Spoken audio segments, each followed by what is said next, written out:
Okay, so if you haven't yet, don't get the Roblox Windows version app. Okay, you will literally have to log in every time you play, and that's what I've been doing for the past 7 days. So if you haven't got the Windows beta app, don't get it because oh my god, it's so terrible. Okay, so in our last video, we unlocked every single note in Piggy. So what we're going to do right now is we're going to go ahead and read through everything. As you can see, I've got all this. This is not clickbait. I've literally made like 7,000 videos on this one, and thanks so much for the support. Now what we're going to do is we're going to read through we're going to read through everything, and we're going to see if there's any mysteries. All I know is there's a lot of things that haven't been mentioned in the Piggy storyline. So what we're gonna do is we're gonna read through everything. Are you kidding me right now? I literally have to go through this again. Okay, let's get started. So it says I was tasked to investigate reports of a missing child named Georgie. As I arrived at the Piggy's household for any leads, I began not. I began to notice things were off. It was unusually quiet and quaint. A breeze of unease shrouded me as I stepped out of my vehicle. Without a moment to react, I blacked out and woke up in the bedroom of the house with a beaming headache. Someone has knocked me out and brought me here. But why? If they wanted to get rid of me, why didn't they just finish the job? While attempting to piece things together, I encountered a strange, crazed pig with different eyes and a hunger for harm. It didn't talk, it just chased me. It just chased me. Terrifying, as soon as I escaped the house, I decided to get back to the station and get help. What we have here seems to be much more than a missing animal case. And it says the Piggy household looks oddly peaceful. Chapter 2 Station. When I reached the station, I found it to be unusually quiet. No officers celebrating, no criminals rattling their cell doors, nothing. Then the intercom system spurred out a warning to get to the garage. That voice sounded familiar. It was Doggy, my old partner. I don't know why he showed up on his day off. Maybe it was a distress call that all officers received while I was unconscious in the Piggy house. As I crept about to unlock the garage, I encountered yet another strange looking pig. It appeared to have black eyes and a violent attitude, just like the last one. What is it with these animals? What happened to them, and what made them like this? Once I opened the garage doors, fueled the escape car, and left with Doggy, I felt a sense of dread overwhelm me. I got out, but I did not feel safe. I needed to find out what was going on. The cells all empty. I guess they took advantage of the situation. Chapter 3 Gallery. Turns out the gas that I picked up was almost empty because we found ourselves running out pretty quick. To make matters even worse, we stopped in the middle of the city. A couple of the infected, as Doggy calls them, surrounded our car. We rushed into the nearby building, the gallery. I haven't been here since we started investigating a reported robbery last month. It seemed to be a little run down and as well. We quickly sealed the building, only to soon realize that the infected entered as well. It was very strange to see a place, once so calm, become so chaotic. Doggy told me that he never liked galleries anyways. Sealing ourselves in wasn't the best idea, I'll admit. Chapter 4 Forest. Doggy and I have been safe and sound in this forest for weeks now. We've been silently visiting small towns and taking supplies from them. We spoke for days about what we'll do when it's over. Doggy says he likes to travel somewhere south someday and visit old monuments and ruins. I don't know what I'll do, but I couldn't get my mind off of the world state. One night, I woke up to discover a broken and empty potion and a missing friend. I looked around and found Doggy. He was one of them. My gut sank, and I felt weak. Where did this potion come from, and why did he drink it? Was he forced to? He had red eyes, not like the others, though. Someday I will get to the bottom of this. As I left the forest to no longer be faced with such a harsh blow to my heart, I came across a radio with a voice that instructed me to head to a school. Clinging onto anything to distract my mind, I followed their instructions. Others had the idea to stay too. It looked like it worked out the same way as it did for us. What does that mean? Others had I. What does that mean? I have no idea. Chapter 5 School. Still recovering from the loss of Doggy, I felt out a touch of reality, like I was a blur just floating through time. However, I pressed on. The radio I found in the forest instructed me to help them out and find their friend trapped in a school. Maybe if I couldn't save my friend, I should help save them. Theirs. That's when I met Bunny, a sharpshooter bunny with an eye patch. She, I don't know what these words are anymore. Barrel-loaded herself with the school surveillance room after a failed supply run. She was very kind, not to mention thankful. Her enthusiasm inspired me to be strong and get a hold of myself. As we headed to the sewers to meet up with this mysterious radio voice, my head started burning up.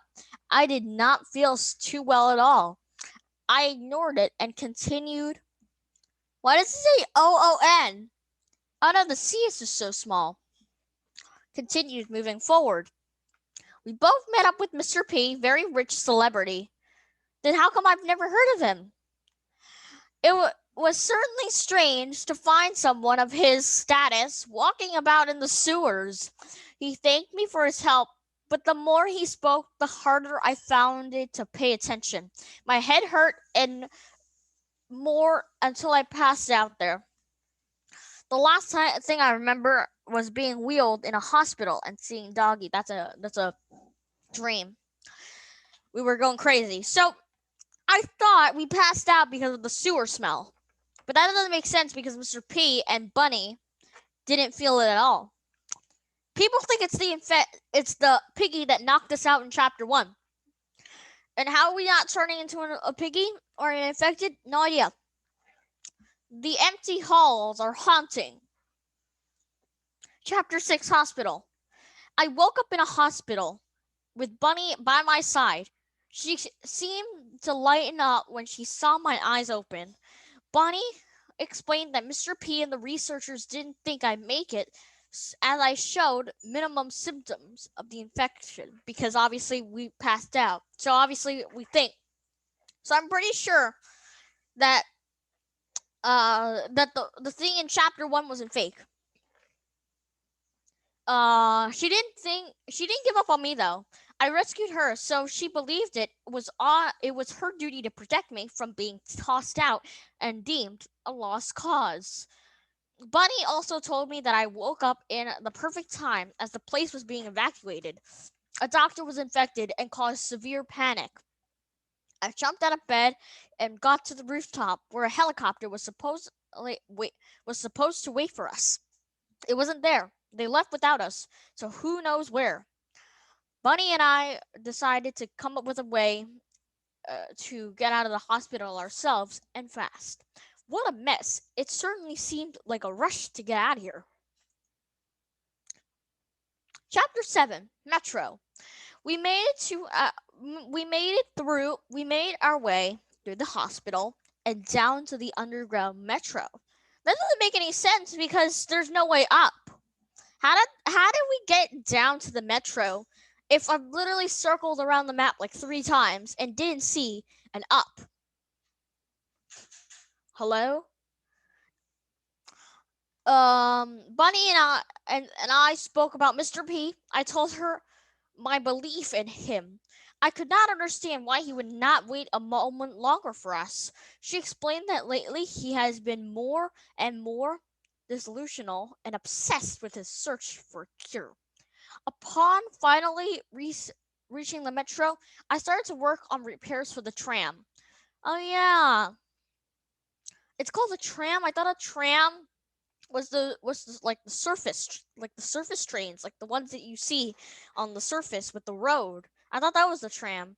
But I see a lot of I feel like they call it a tram in the British, you know, because it sounds professional.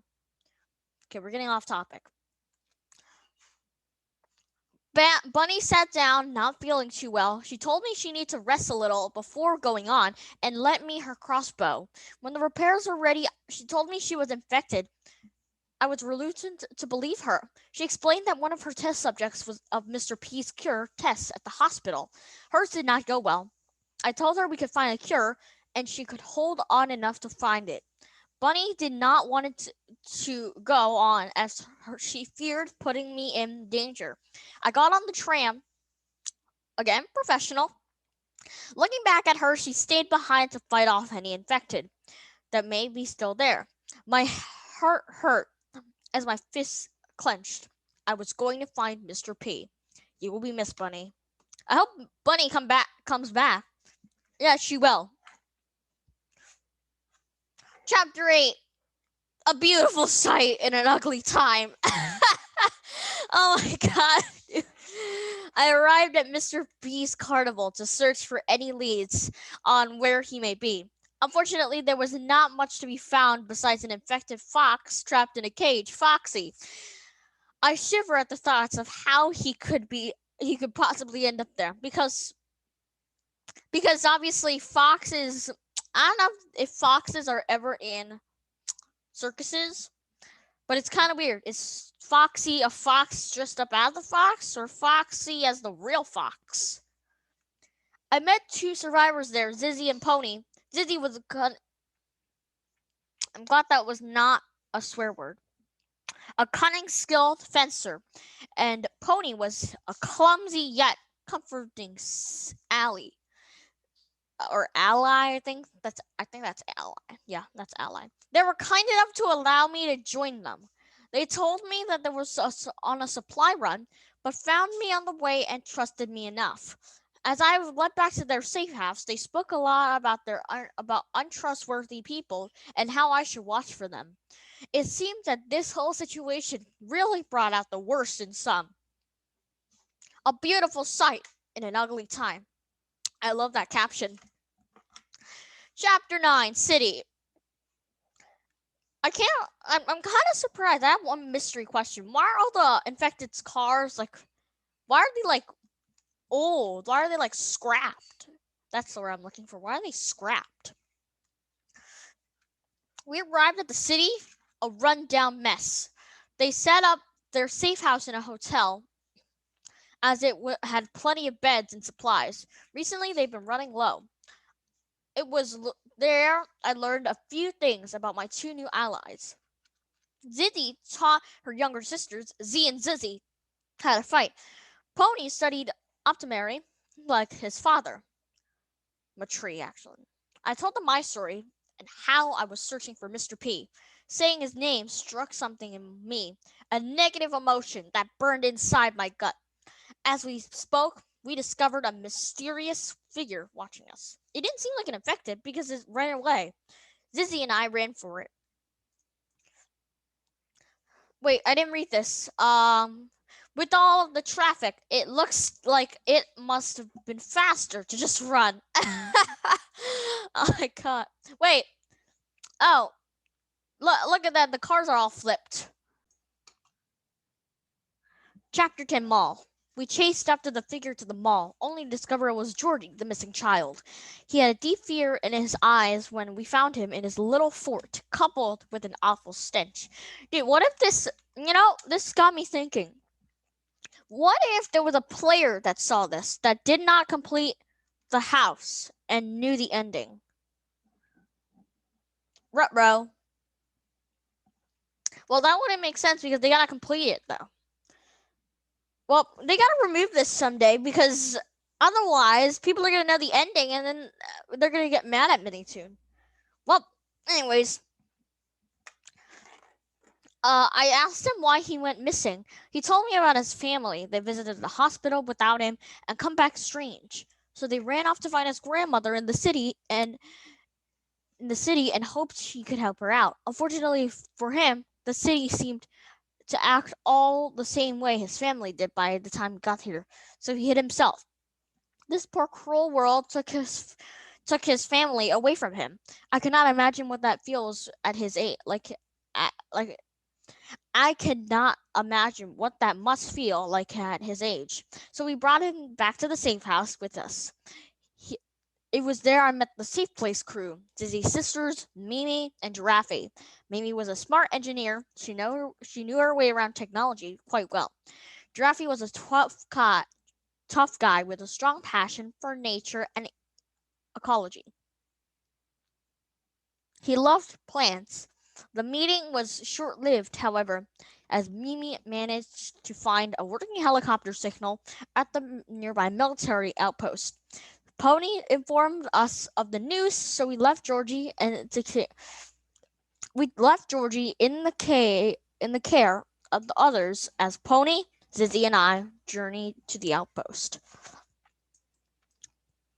Georgie's hideout. I'm impressed with his survival skills because I can't even survive that long. How many times from the first day to the last day to today, how many times have I died in Piggy? 100. 100. So, oh my god, this is a lot better. But if the story was rigged, so I would be indestructible. The outpost was swarming with infected soldiers. The three of us opened the sealed doors of the plant, where Mr. P presumably flew to. As I prepared to enter, Georgie showed up. He snuck out of the safe place and followed us. I was not pleased to see him at all, because he could have been easily harmed. It was a relief to see him unsothed.